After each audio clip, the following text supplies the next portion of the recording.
ನಮಸ್ತೆ. ಮಹಾರಾಣಾ ಪ್ರತಾಪ್ ಬಗ್ಗೆ ಭಾಳ ಜನಕ್ಕೆ ಗೊತ್ತು, ಆದರೆ ಅವನ ಕುದುರೆಯ ಬಗ್ಗೆ ಎಷ್ಟು ಜನಕ್ಕೆ ಗೊತ್ತಿದೆ ಅಂತ ನನಗೆ ಗೊತ್ತಿಲ್ಲ. ಈ ಕುದುರೆಯ ಬಗ್ಗೆ ನಡೆದ ಕೆಲವೊಂದು ಘಟನೆಗಳು ಮತ್ತು ಅದರ ಬಲಿದಾನ ನೋಡೋದಾದರೆ, ಮಹಾರಾಣಾ ಪ್ರತಾಪ್ ಅವರು ಮೇವಾಡದ ಪ್ರಬಲ ಹಿಂದೂ ಆಡಳಿತಗಾರ ಅಕ್ಬರ್ಗೆ ಟಕ್ಕರ್ ಕೊಡೋದನ್ನು ಮುಂದುವರಿಸಿದಂಥ ರಜಪೂತ್ ಆಡಳಿತಗಾರರಲ್ಲಿ ಈ ಮಹಾರಾಣಾ ಪ್ರತಾಪ್ ಕೂಡ ಒಬ್ಬರು. ವೀರ ಮಹಾರಾಣಾ ಪ್ರತಾಪ್ ಅವರ ಹಾಗೆ ಅವರ ಕುದುರೆ ಕೂಡ ಅಷ್ಟೇ ಧೈರ್ಯಶಾಲಿ ಮತ್ತು ಶಕ್ತಿಶಾಲಿ. ಈ ಅರಬಿಕ್ ಮೂಲದ ಕುದುರೆಯನ್ನು ಅವರು ತುಂಬಾ ಪ್ರೀತಿಸ್ತಾ ಇದ್ರು. ಕುದುರೆ ಕೂಡ ಅಷ್ಟೇ ಮಹಾರಾಣಾ ಪ್ರತಾಪ್ ಅವರನ್ನು ಪ್ರೀತಿಸ್ತಾ ಇತ್ತು. ಈ ಕುದುರೆ ಹೆಸರು ಚೇತಕ್ ಅಂತ. 1576ರಲ್ಲಿ ನಡೆದಂಥ ಪ್ರಸಿದ್ಧ ಹಳದಿ ಕಣಿವೆ ಯುದ್ಧದಲ್ಲಿ ಈ ಚೇತಕ್ ಶೌರ್ಯದ ಪರಿಚಯವಾಗಿ ಇತಿಹಾಸದಲ್ಲಿ ಅಮರವಾಯಿತು. ವಾಸ್ತವವಾಗಿ ನೋಡಿದರೆ ಮಹಾರಾಣಾ ಪ್ರತಾಪ್ ಅವರ ಆಡಳಿತದಲ್ಲಿ ಮಹಾರಾಣಾ ಪ್ರತಾಪ್ ಅವರು ರಜಪೂತ್ ಆಡಳಿತಗಾರರಿಗಿಂತ ಈ ಕುದುರೆಯನ್ನು ಹೆಚ್ಚು ನಂಬುತ್ತಿದ್ರು, ಅಷ್ಟೇ ಪ್ರೀತಿಸ್ತಾ ಇದ್ರು. ಕುದುರೆ ಕೂಡ ಅಷ್ಟೇ ಮಹಾರಾಣಾ ಪ್ರತಾಪ್ ಅವರಿಗೆ ನಿಷ್ಠೂರವಾಗಿತ್ತು. ಮಹಾರಾಣಾ ಪ್ರತಾಪ್ ಅವರು ಪ್ರತಿಯೊಂದು ಯುದ್ಧಕ್ಕೆ ಹೋಗ್ಬೇಕಂತಂದ್ರೆ ಈ ಕುದುರೆ ಮುಖಕ್ಕೆ ಒಂದು ಆನೆಯ ಮುಖವಾಡನ್ನು ಹಾಕ್ತಿದ್ರು. ಇದರಿಂದ ಯುದ್ಧ ಭೂಮಿಯಲ್ಲಿ ಶತ್ರುಗಳ ಆನೆಯನ್ನು ಗೊಂದಲಗೊಳಿಸಿ ಶತ್ರುಗಳನ್ನು ಚಂಡಾಡಕ್ಕೆ ಅನುಕೂಲವಾಗಿತ್ತು.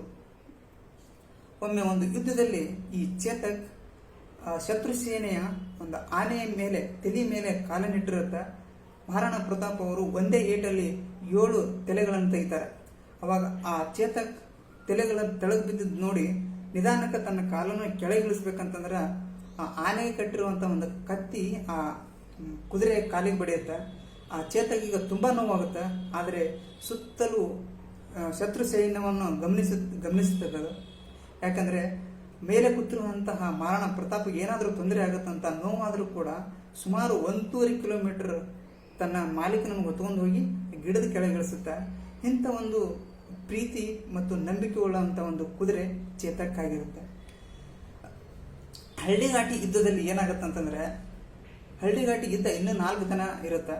ಅವಾಗ ಮಹಾರಾಣಾ ಪ್ರತಾಪ್ ಅವರು ಒಂದು ಯುದ್ಧ ಭೂಮಿಯನ್ನು ನೋಡ್ಕೊಂಡು ಬರ್ಬೇಕಂತ ಆ ಕುದುರೆ ಜೊತೆ ಹೋಗ್ತಾ ಇರ್ತಾರೆ. ಒಂದು ನ್ಯಾರವಾದ ಒಂದು ಬೆಟ್ಟ ಗುಡ್ಡಗಳಲ್ಲಿ ಹಾದು ಹೋಗ್ಬೇಕಾಗಿರುತ್ತೆ. ಸೊ ಚೇತಕ್ ತಗೊಂಡು ಹೋಗ್ತಾ ಇರುವಾಗ ಈ ಅಕ್ಬರ್ ಸೈನ್ಯ ಅಂದ್ರೆ ಮೊಘಲರ ಸೈನ್ಯ 4 ಕಡೆಯಿಂದ ಸುತ್ತುವರಿಯುತ್ತೆ. ಮಹಾರಾಣಾ ಪ್ರತಾಪ್ ಅವ್ರ ಹತ್ರ ಯಾವುದು ಶಸ್ತ್ರಾಸ್ತ್ರಗಳಿಲ್ಲ, ಅವ್ರಿಗೆ ಗೊತ್ತೂ ಇರಲ್ಲ. ಸೊ ಅವಾಗ ಮಹಾರಾಣಾ ಪ್ರತಾಪ್ ಅವರು ವಿಚಾರ ಮಾಡ್ತಾರ, ಇಲ್ಲಿಂದ ಜೀವಂತವಾಗಿ ಹೋಗೋದು ತುಂಬಾ ಕಷ್ಟ ಅಂತ ಹೇಳಿ ಹಂಗೆ ತುಂಬಾ ವಿಚಾರ ಮಾಡ್ತಾ ಇರುವಾಗ ಸುತ್ತಲೂ ಹೊರದಂತಹ ಮೊಘಲರ ಸೈನ್ಯ ಕುದುರೆ ಎರಡೂ ಕಾಲಿಗೆ ಬಾಣ ಬಿಡ್ತಾರೆ. ಬಾಣ ಬಿಟ್ಟಾಗ ಕುದುರೆ ಕೂಡ ಮಹಾರಾಣಾ ಪ್ರತಾಪ್ ಅವರ ಒಂದು ಪರಿಸ್ಥಿತಿಯನ್ನು ಅರ್ಥ ಮಾಡಿಕೊಳ್ಳುತ್ತೆ. ಸುತ್ತಲೂ ಹೊರದಂತಹ ಮೊಘಲರ ಸೈನ್ಯವನ್ನು ನುಸುಳ್ಕೊಂಡು 5 ಕಿಲೋಮೀಟರ್ ಓಡುತ್ತೆ ಕುದುರೆ.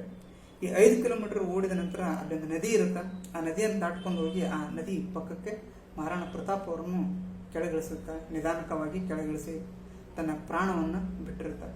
ಅವಾಗ ಮಹಾರಾಣಾ ಪ್ರತಾಪ್ ಅವರು ಅದರ ಹತ್ತಿರ ಹೋಗಿ ನೋಡ್ತಾರೆ. ಅವಾಗ ಚೇತಕ್ ತನ್ನ ಪ್ರಾಣವನ್ನು ಬಿಟ್ಟಿರುತ್ತೆ. ಅವಾಗ ಮುಸ್ಲಿಂ ಒಬ್ಬ ವ್ಯಕ್ತಿ ಮಹಾರಾಣಾ ಪ್ರತಾಪ್ ಅವರ ಪರವಾಗಿ ಹೋರಾಡ್ತಾ ಇರ್ತಾನೆ. ಅವನ ಹೆಸರು ಹಕೀಮ್ ಖಾನ್ ಸೂರಿ ಅಂತ. ಅವ ಏನು ಮಾಡ್ತಾನಂತಂದ್ರೆ ಆ ನಿಧನವಾದಂತಹ ಕುದುರೆಯನ್ನು ಎತ್ಕೊಂಡು ಹೋಗಿ ಒಂದು ದೇವಸ್ಥಾನ ಕಟ್ಟಿಸ್ತಾನ. ಆ ದೇವಸ್ಥಾನ ಇಲ್ಲಿವರೆಗೂ ಇದೆ. ಈ ಚೇತಕ್ ಅಂತ ಒಂದು ಹೆಸರು, ಈ ಕುದುರೆ ಹೆಸರು.